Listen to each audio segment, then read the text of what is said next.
Hello everyone and welcome back to my channel, BethChatsBooks. Now today's video is going to be my February wrap up. Now unfortunately I didn't get around to reading all of the books that I said were going to be on my February TBR, so I'm just going to go through the ones I did read. Unfortunately there's only 3, but they were good ones, so I'm not going to have one of those months where I get upset about only reading 3 books because they were 3 fabulous books.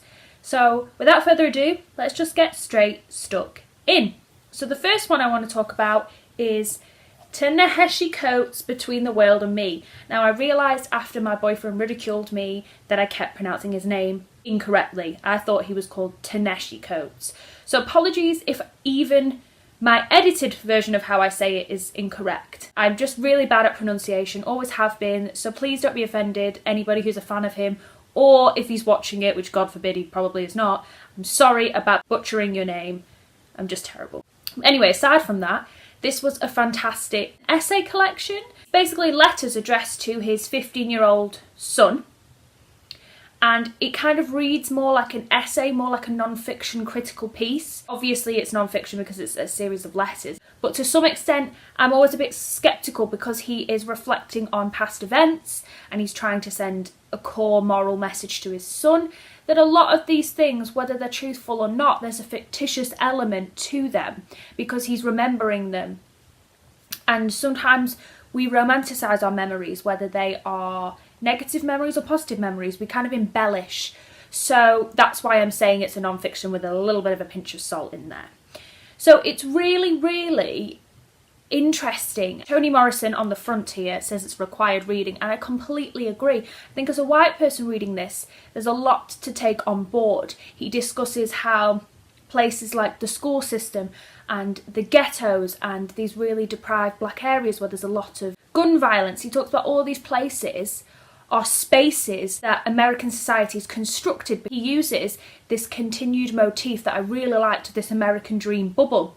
And how when you're in the bubble, you don't want to burst it and see what's outside. But when you're not on the bubble, all these ideas of the perfect lawn and the perfect school and going and getting a degree or studying further and getting that ultimate American dream job is only relevant to people in the bubble. People outside the bubble are not allowed to kind of envision that future, and they are the ones that are thrown into different spaces. In this particular instance, he was talking about the black community, and he was saying how they live in these ghettoed areas or they go through the school system and they're not expected to succeed, and that dream is only applicable to other people. And he also continuously uses the motif of the black body and how the black body tries to defend itself in the ghettos, for example, by gun violence, and how there's this code of conduct of how people within the ghettos need to speak to each other and deal with each other. So for example, he said when he was threatened in the ghettos, he would have to go home and get a gun, get some kind of weapon and face them head on. He wasn't allowed to be a coward, and they had their own way of conducting communication.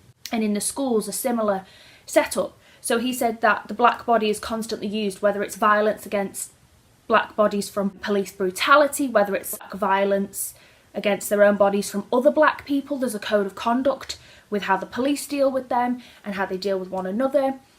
And it was really interesting saying that he has a different perception of how black bodies are in defence of themselves and how they have this preservation that his generation has, that he's talking to his son saying, you might not have that same level of communication, you might not read the streets, for example, like I did, but you will not be able to live your life and not deal with this. So it's quite forceful. He's being quite realistic to his son. He's not sugarcoating it. He's saying that when he went away to university, he found this spectrum of the black body and the black identity he'd never seen before, and he classes that as his haven.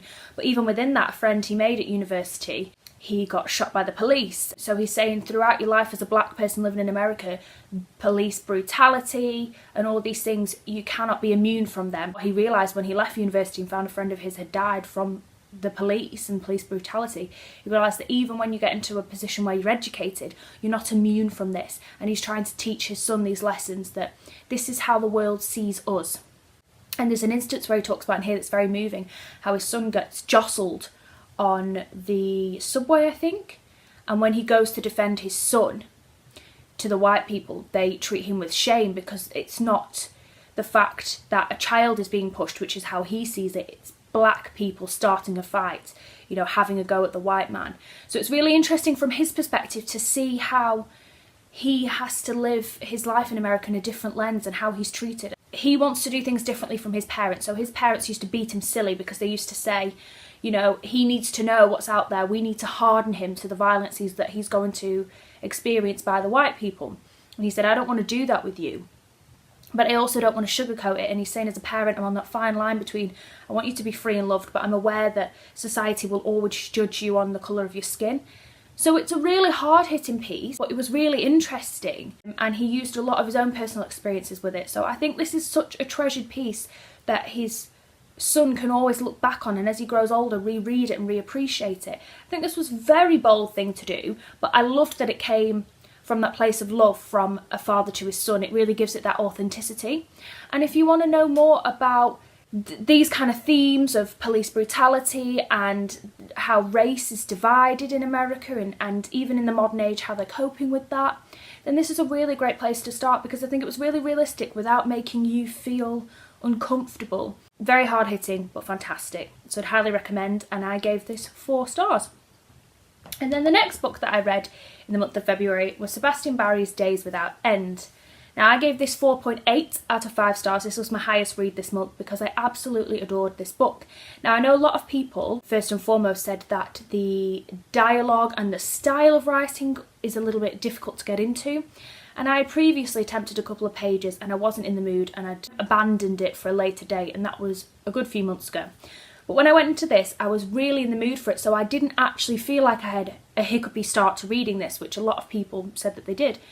I can appreciate when you read it, because it's got that very American twang as well sometimes of how they speak, or how the Irish speak, where he drops words in sentences so that it doesn't fully make sense, but you know the gist because it's that dialogue. I think he's fantastic at that, and once you get used to that as well, it's not an issue. I thought this was really beautiful. I loved that the gay relationship in here, the LGBT plus relationship, and also the themes of kind of cross-dressing weren't fetishised in this. It wasn't made to be something that was overly sexual or rampant or part of the plot really at all. You just saw the development of these two fantastic characters, Thomas McNulty and John Cole. They had this great bond, and it's really interesting. It's got some fantastic depictions of war in here. Now, I will give warnings in the sense that if you find some depictions of war really disturbing, these are quite to the point, quite brutal in some instances. There are references to rape, to horrific murder, to mutilations and things like that. Not in excessive gory detail, but they are in there. So if you find that disturbing, then I wouldn't recommend this. But I love a good war story. I loved how honest this was. And it was also a complicated story. So you have the American Civil War in the background, but you also have the war against the American people and the Indian Americans, and the kind of massacre on the Indian American population, which I found really interesting because John Cole seems to have an Indian descent, and therefore they kind of make jokes, but they kind of class him as one of them, but he has to be confronted by a lot of realities when they go into these places and massacre mothers, children, communities, and obviously I won't do any spoilers, but it gets even more conflicted as they kind of get invested with certain characters in this. But it's just phenomenal. I love the war bits. I know a lot of people find them quite boring and they want to skip to the juicy plot, but I loved how the war was interwoven, and John and Thomas are conflicted characters who just want a simple life, but they're dragged into war, and how that has an effect on their psyche and the friends that they make. It's a really, really well fleshed out story, and it's one of the best war stories that I've ever had the pleasure to read. So I definitely would read more from him. I don't think this has got the hype that I really think it should have done. I think a lot of people have mixed responses to this. I absolutely adored it. The only reason I didn't give it 5 stars is I just didn't have that gut reaction. Upon reflection, I actually feel more passionate about it than I did when I finished it. A kind of 4.8/5 stars we'll go with, because I haven't fully decided. But there's that one. And then the last book I read in the month of February was Frankenstein by Mary Shelley. Now, this was a really interesting book because it's not at all like the adaptations depict it to be. Now, the adaptations always falsely call the monster Frankenstein, and it really does my head in. Frankenstein is not the monster is the monster, and Frankenstein is the creator of the monster, Victor Frankenstein. Now this is a really interesting story as well because it's not actually ever delivered properly, and after reading it I've realised that people haven't done this story justice. So this man who's an adventurer, and he goes to kind of Siberian Russian area travelling on a boat with some people, is called Robert, and he discovers Frankenstein in a very emaciated state on a block of ice in the middle of the sea, and he saves him. And then from there we get a framed narrative because as Frankenstein recovers, he tells his story. So we get a framed narrative, which is very similar to Wuthering Heights, which I never knew this was a framed narrative until I've read it. So that's really interesting. I buddy read this with Serena over at A Wandering Mind, and I'll link her channel down below. And she said very similar things to me. We think that it was beautifully written. I really like that the characters are very conflicted. You feel so much sympathy for the monster. He teaches himself to become civilised, to read and write, and he wants a friend, but his appearance is that hideous that that's never going to happen. In this edition, the Penguin Classic, there's a really interesting essay at the back that's all about the kind of relationship between the creator and the monster and how they are different halves of the same being, and how the monster is an extension of him, and how he doesn't want to grow up and he doesn't want to have kids, and this monster seems to be his bringing another being into the world, but he doesn't take any culpability for it. So it's really interesting because the monster comes into the world with this hideous appearance which he didn't ask for, and he finds stumbling blocks along the way, and it becomes the story of revenge ultimately on Frankenstein, who created him. But it's got so many interesting themes in here of religion, of science, of philosophy, of our relationship to God, which is really phenomenal because this book came along purely because Lord Byron asked Mary Shelley and her husband Percy to write a horror story, and she was influenced when she had a nightmare to write this, which I think is phenomenal because this is such an interesting book. Now ultimately towards the end, the melancholy tone which a lot of classics have, where they go into exuberant amount of description about how sad something is or how exciting something is, does get slightly repetitive, but I actually like it. It's a guilty pleasure of mine to read these really melancholy, hyperbolic passages about how despondent they were and how sad they were. I quite like that, but I know for a lot of people it gets a bit repetitive. So that's purely why I didn't give it a 5-star, because when you've heard Victor Frankenstein ramble and then ramble again about how, oh, this monster's appearance was hideous and my life was over, then you can't really give it a 5-star. But apart from that, it's just a really well fleshed out story. I was really impressed with this. There are a few niggles that me and Serena laughed at. Now, one of them is at the end. Spoilers, so just leave because there's some spoilers now. But at the end, everybody's meant to die apart from his brother Ernest, which we never get any kind of closure on that. Dad dies and then Ernest was with his dad, but then we get no more reference. It's like Ernest just disappears off the pages. So I thought that was hilarious because, you know, it's not like he goes on an adventure with Frankenstein and Frankenstein confesses and they go and find the monster together. That never happens. It's just like he disappears into thin air. And also at the beginning, I tried to find out when the part of the book explains when William is born, and it's just not there. So you go through, you know, the first bit of the story here, and yes, there's another brother, and yes, there's a sister, great, and then all of a sudden we get to the spoiler bit where William dies, and you suddenly think, oh, well, who is William? When did this happen?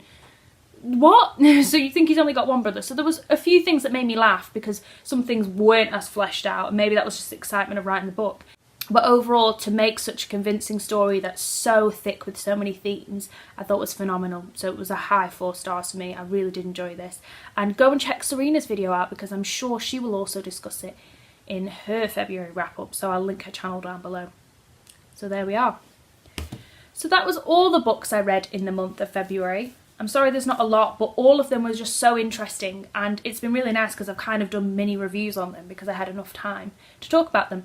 So thank you guys for watching. Please hit the subscribe button if you want to be alerted for when my March TBR is coming out and when the rest of my tag videos are coming out later on in this month. And I'll see you very soon for a brand new video.